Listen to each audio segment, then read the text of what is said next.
Hello students, so let's try to solve one more problem from TIFR, and this is a straightforward, very simple question. So what is this? There is one dimensional potential is given, and this is semi-parabolic potential. So you have to always take care of this particular potential is half kx square for x is greater than 0. So it is harmonic oscillator for positive x and something like infinite potential for x is 0 and less than that. So you have to calculate what will be your ground state energy. So let's try to do it. This is a straightforward question. So what you have to do? You have to just go for just a minute. Okay. So what we can do? We can have this particular potential. So this is infinite and this is parabolic. And we know that wave function into this part must be 0 because it's at infinite.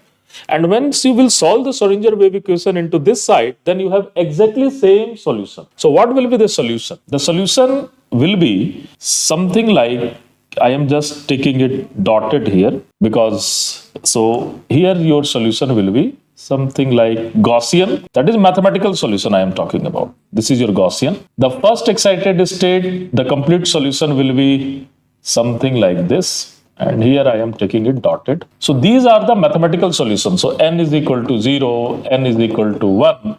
These are mathematical solutions. But when we will go for physics, then the wave function must be 0 into this region. So when your wave function must be 0, then you have this sort of your wave function. So now if your wave function is something like that, and you know that wave function must be continuous at every point. So you can see at n is equal to 0, it is not going to continuous. N is equal to 0, it is not going to continuous.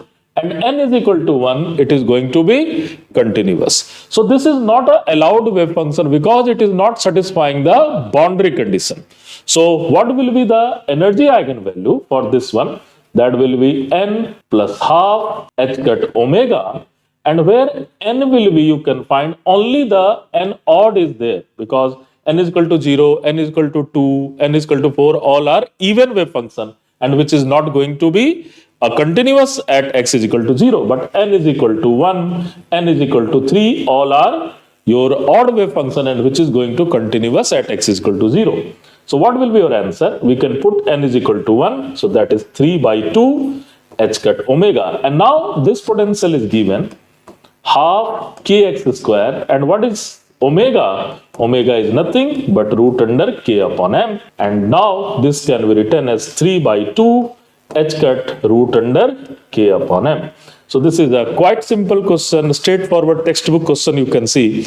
Only you have to take care all about the boundary condition and how your the wave function is continuous or not continuous. Thank you.